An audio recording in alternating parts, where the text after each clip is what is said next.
Jadi kalau performanya DPR itu bagus, saya yakin rakyat ini juga akan bersama dengan DPR. Soal RUU perampasan aset di deadline 1 tahun harus jadi itu barang Pak. Anda setuju?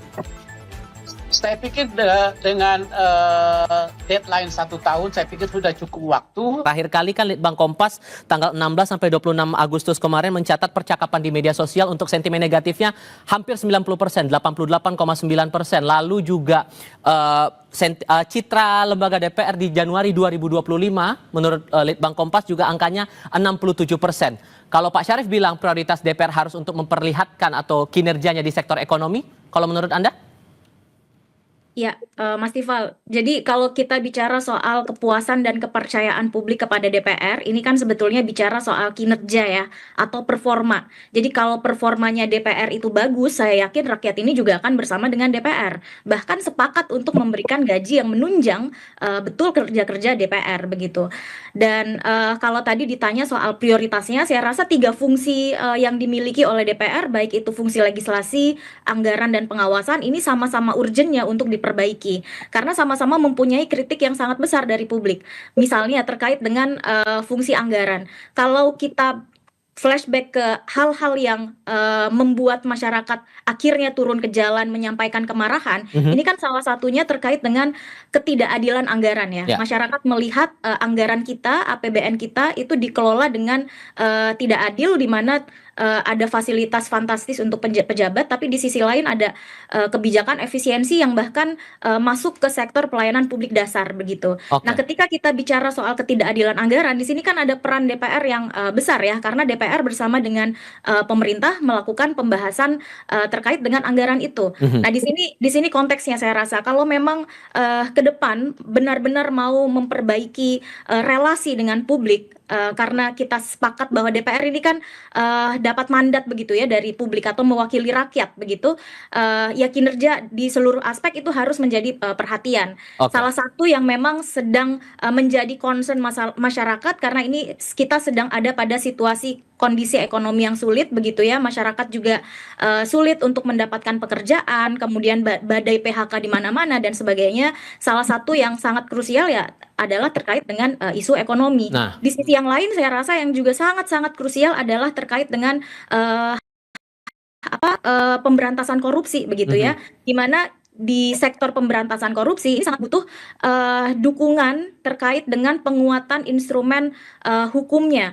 Sudah dari bertahun-tahun yang lalu banyak sekali suara kepada DPR untuk segera membahas RUU perampasan aset misalnya, yang tentu saja ini penting sekali untuk kita ingatkan bahwa tidak hanya sekedar buru-buru membahas dan mengesahkan. Tapi Pak Syarif, kalau Anda melihatnya gimana? Meaningful participation-nya yang juga harus diperhatikan. Meaningful participation ditambah soal RUU perampasan aset di deadline 1 tahun harus jadi itu barang Pak. Anda setuju?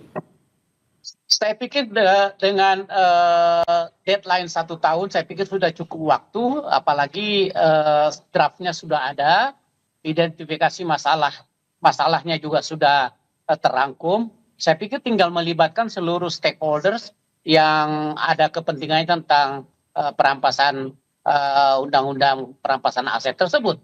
Jadi melibatkan masyarakat secara luas dan tentunya dalam hal ini yang lebih selektif. Dan saya pikir kalau perlu ya melibatkan ECW, kalau perlu melibatkan adik-adik mahasiswa dan sebagainya, organisasi mahasiswa dilibatkan penuh sehingga tidak ada satupun yang tertinggal di dalam pembahasan tersebut. Semangatnya adalah kita bersama-sama untuk melakukan reformasi di bidang hukum, bagaimana agar pemberantasan korupsi ini bisa betul-betul lebih maksimal dan lebih baik ke depan. Nah, tentu dengan waktu 1 tahun saya pikir cukup untuk melakukan itu.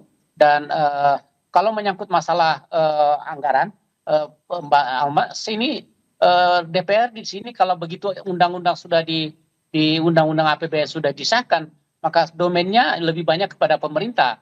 Jadi sekali lagi, tetapi ke dalam setiap pembahasannya di badan anggaran, nah itu yang perlu ada transparansi. Kalau dari fraksi Anda Pak, kalau dari Partai Demokrat sendiri kepada anggota DPR yang ada sampai dengan sekarang di fraksi Demokrat, upaya bersih-bersih dan reformasi besar-besaran DPR ini realisasinya akan bagaimana? Oh, memang sudah sesuai dengan instruksi Ketua Umum kami, Mas Agus Harimurti Yudhoyono, bahwa fraksi Partai Demokrat mendukung penuh reformasi tentang efisiensi anggaran dan juga tentang bagaimana agar transparansi APBN itu bisa dilakukan dan juga pengawasan tentang implementasi daripada penggunaan APBN. Dan itu sudah diinstruksikan secara konsekuen kepada setiap anggota DPR RI dari fraksi Partai Demokrat. Kalau menurut Anda, Mbak Almas, yang paling realistis, yang paling gampang untuk menuju reformasi besar-besaran DPR RI itu harus melakukan apa? Mbak Almas?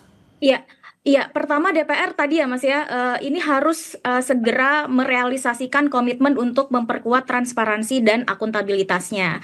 Ini sebetulnya langkah-langkah kecil yang sudah dilakukan oleh DPR, diputuskan DPR baru-baru ini kan dibayar mahal ya, ada demonstrasi di mana-mana, dan bahkan hari ini masih banyak mahasiswa dan aktivis yang ditangkap begitu oleh pihak kepolisian, dan dari situ kita perlu melihat bahwa ya ini sebetulnya upaya untuk mendorong DPR melakukan perubahan, termasuk misalnya dari pihak eksekutif dan sebagainya. Ini bukan sesuatu yang mudah begitu ya. Ribuan orang turun ke jalan dan sebagainya. Jadi harapan kami memang ya jangan berhenti di pangkas tunjangan atau komitmen untuk moratorium perjalanan luar negeri dan sebagainya. Tetapi itu tadi ada langkah-langkah real untuk betul-betul menjawab, memperbaiki akar persoalan yang selama ini membuat rakyat itu melihat bahwa kinerja anggota DPR, performa anggota DPR itu tidak baik begitu ya. Salah satu yang saya rasa penting sekali untuk segera dibenahi, karena DPR sekarang punya website dan berbagai kanal informasi, ya yang paling mudah adalah transparansi dan akuntabilitas kerjanya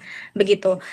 Prioritisasi pembahasan anggaran begitu ya, pembahasan undang-undang seperti misalnya yang berkaitan langsung dengan kepentingan publik yang sudah dibahas atau dituntut sejak lama oleh publik, ini harus segera dibahas dengan tadi ya, catatannya adalah membuka pintu atau ruang pelibatan publik yang bukan manipulation participation tapi meaningful participation gitu ya, atau partisipasi yang bermakna dari publik. Kemudian hal yang lain saya rasa itu tadi ya, terkait dengan fungsi DPR yang lain, terkait dengan pengawasan misalnya ketidakadilan anggaran. Ya di sini kan kalau Pak Syarif tadi bilang di pembahasan anggaran ini eksekutif heavy gitu ya. Sebetulnya kan DPR punya peran yang juga signifikan di situ, termasuk untuk fungsi yang lain, fungsi pengawasan. Diawasi dong, dikritisi ketika pemerintah mengajukan anggaran atau menyampaikan laporan dan sebagainya. DPR harus hadir mewakili rakyat untuk mengkritisi pemerintah begitu, bukan sekedar misalnya memberikan legitimasi. Apalagi Mas Tifal yang juga menjadi kritik atau pertanyaan publik, kenapa soal kinerja dan performa ini selalu disuarakan begitu ya. Ini kan bukan hanya terkait dengan gaji dan tunjangan yang tinggi, tapi hal yang lain ya, jumlah anggota DPR kita kan terus bertambah. Ada juga misalnya uang pensiun dan sebagainya yang rasanya di sini penting sekali untuk DPR terus berbenah ditambah lagi masih ada tenggat untuk 8 poin itu harus dipenuhi dalam waktu 1 tahun, sehingga jangan nunggu demonstrasi dulu baru kemudian itu diwujudkan, tapi tunjukkan dalam tindakan nyata sebagai wakil rakyat di DPR RI. Terima kasih banyak Mbak Almas, Pak Syarif sudah berbagi pandangan dan diskusi bersama kami kali ini. Selamat malam semuanya.